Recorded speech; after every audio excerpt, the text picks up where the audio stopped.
नमस्कार दोस्तों, आप सभी का न्यूज ढंग का हिंदी में स्वागत है। बीजेपी के साथ कांग्रेस के नेता भी दबी जुबान कहते रहे हैं कि राहुल गांधी जिम्मेदारियां नहीं लेना चाहते, वे जिम्मेदारियों से भागते रहते हैं। अगर ऐसा नहीं होता तो पूरी की कांग्रेस की सरकार में कोई जिम्मेदारी नहीं लेते। लोगों का कहना है कि गांधी परिवार केवल धौंस की राजनीति करता है। अगर राहुल गांधी पहले ही कुछ जिम्मेदारियां ली होती और कुछ अच्छा काम कर दिखाए होते तो लोग उन पर आसानी से भरोसा कर लेते। लेकिन 50 साल की उम्र में भी राहुल गांधी के पास कोई अनुभव नहीं है। नहीं, आज तक उन्होंने कोई बड़े आंदोलन का नेतृत्व किया है जिसका उनके पास अनुभव हो। लोगों का कहना है कि राहुल गांधी उधारी के अनुभव पर भारत जोड़ो यात्रा निकाल रहे हैं, पर इसमें लोगों के मुद्दों को नहीं उठाया जाता। कौन सा मुद्दा कहां से उठा कर लाते हैं और लोगों पर थोप देते हैं। लोगों का कहना है कि राहुल गांधी वर्तमान और स्थानीय मुद्दों को उठाते तो इस यात्रा की गूंज दूर तक सुनाई देती। मुद्दों के ठोकरों से यह यात्रा मील का पत्थर साबित होती। लेकिन अफसोस, राहुल गांधी ने भारत जोड़ो यात्रा का उपयोग पार्टी के लिए नहीं बल्कि अपनी इमेज चमकाने के लिए किया है। कई मौकों पर राहुल गांधी ने मुद्दों को सही समय पर नहीं उठाया और नहीं उसे भुनाया।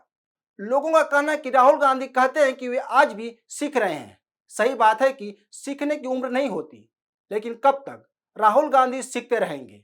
लोगों का कहना है कि राहुल गांधी यही सब राजनीति में आने के समय ही किया होता तो उन्हें 50 साल की उम्र में यह नहीं कहना पड़ता कि वह अब सीख रहे हैं और वे एक अनुभवी मजबूत नेता होते, लेकिन उन्होंने ऐसा नहीं किया। इसकी क्या वजह रही होगी यह वही बता सकते हैं। बहरहाल, भारत जोड़ो यात्रा में एक ट्विस्ट आने वाला है। मीडिया रिपोर्ट में दावा किया गया है कि राहुल गांधी भारत जोड़ो यात्रा को 9 दिन तक रोकना चाहते हैं। मीडिया रिपोर्ट में कहा गया है कि 24 दिसंबर से 2 जनवरी तक भारत जोड़ो यात्रा को विराम दिया गया है। कहा जा रहा है कि 24 दिसंबर को जब भारत जोड़ो यात्रा दिल्ली पहुंचेगी, उसके बाद अगले दिन से यात्रा को रोक दिया जाएगा और राहुल गांधी नया साल सेलिब्रेट करने विदेश चले जाएंगे। बताया जा रहा है कि भारत जोड़ो यात्रा 70% अपनी यात्रा पूरी कर ली है, केवल 30% ही यात्रा बची हुई है।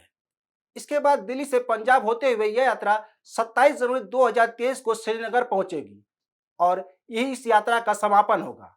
हालांकि यह ब्रेक क्यों लिया जा रहा है, कांग्रेस ने इस पर कोई साफ साफ जवाब नहीं दिया है। लेकिन कांग्रेस के हवाले से कहा गया है कि यात्रा के दौरान जो 60 कंटेनर चल रहे हैं उनकी मरम्मत की जानी है। अभी तक इस पर कोई सटीक जानकारी नहीं आई है। बस इतना ही कहा जा रहा है कि इन कंटेनरों को मरम्मत और राहुल गांधी नया साल मनाने विदेश जाने वाले हैं, इसलिए भारत जोड़ो यात्रा को राहुल गांधी ने ब्रेक दिया है। वैसे भी राहुल गांधी नए साल मौके पर पहली बार विदेश नहीं जा रहे हैं। इससे पहले भी कई महत्वपूर्ण मौके पर विदेश के दौरे पर जा चुके हैं। इसलिए बीजेपी कांग्रेस पर पार्ट टाइम पॉलिटिक्स करने का आरोप लगाती रही है। पहले भी ऐसे कई मौके रहे हैं जब देश में कुछ अहम हो रहा हो और राहुल गांधी विदेश यात्रा पर चले गए थे।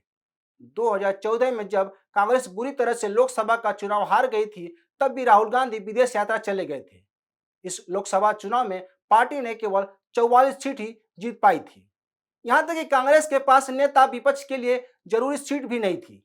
इसी तरह 2015 में भी दिल्ली विधानसभा चुनाव की करारी हार के बाद राहुल गांधी 57 दिन तक विदेश में रहे। इतना ही नहीं, किसी को यह भी पता नहीं था कि आखिर राहुल गांधी कहां हैं और क्या कर रहे हैं। मामला इतना गंभीर हो गया था कि लोकसभा में विवाद की स्थिति पैदा हो गई थी, क्योंकि राहुल गांधी को एसपीजी की सुरक्षा मिली हुई थी। इसी तरह 2016 में भी विपक्ष नोटबंदी के खिलाफ देशव्यापी आंदोलन की तैयारी कर रहा था और 5 राज्यों में चुनाव होने थे। उस समय भी राहुल गांधी विदेश की सैर पर निकल गए थे। 2019 में महाराष्ट्र और हरियाणा चुनाव से पहले भी राहुल गांधी विदेश यात्रा पर चले गए थे। इसके अलावा भी कई मौके पर राहुल गांधी विदेश जा चुके हैं। वैसे राहुल गांधी भारत जोड़ो यात्रा को विराम देकर विदेश यात्रा पर जा रहे हैं। चलिए, यह भी तो एक यात्रा ही है। वैसे भी राहुल गांधी की भारत जोड़ो यात्रा पर सवाल उठते रहे हैं। यह यात्रा शुरू से ही विवादों में घिरी हुई है। कभी विवादित बयान के लिए तो कभी राष्ट्रीय स्वयं संघ की नेकर जलाने पर विवाद हो चुका है। लोग पूछते हैं कि आखिर इस यात्रा का उद्देश्य क्या है। जो यात्रा महंगाई और बेरोजगारी के मुद्दे को लेकर शुरू हुई थी, वो अब भटक गई है। यह यात्रा बीजेपी और राष्ट्रीय स्वयं संघ की आलोचना तक ही सिमट गई है। इन मुद्दों को राहुल गांधी यात्रा के दौरान नहीं उठाते हैं। हाल ही में गुजरात और हिमाचल प्रदेश में चुनाव संपन्न हुए हैं। जहां गुजरात में कांग्रेस को 17 सीटें मिली हैं तो बीजेपी 56 सीटों पर विजय पताका लहराई है। बीजेपी 27 साल से गुजरात में सत्ता पर काबिज है और लगातार 7वीं बार जीत हासिल की है। लेकिन राहुल गांधी गुजरात चुनाव में सिर्फ 2 दिन ही रैलियां की। हिमाचल में राहुल गांधी गए ही नहीं। उन्होंने भारत जोड़ो यात्रा का हवाला देकर दोनों राज्यों में चुनाव से दूर रहे। राहुल गांधी इन दोनों राज्यों में प्रचार क्यों नहीं किया, यह बड़ा सवाल है और सवाल उठते रहे हैं। इस संबंध में लोगों का कहना है कि राहुल गांधी हार के डर से इन राज्यों में प्रचार नहीं किया। बताया जा रहा है कि हार का ठिका राहुल गांधी के ही सिर फूटता, इसलिए वे चुनाव प्रचार से दूर रहे। लेकिन राहुल गांधी हिमाचल में कांग्रेस के सीएम के शपथ ग्रहण समारोह में शामिल हुए, यानी जीत का सियाना बाद में हिमाचल पहुंच गए।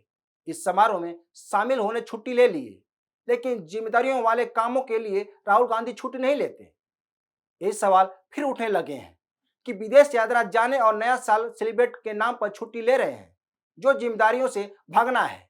और भारत जोड़ो यात्रा एक महत्वपूर्ण यात्रा है, जिसे इस तरह का हल्का करना कांग्रेस के लिए बुरा साबित हो सकता है।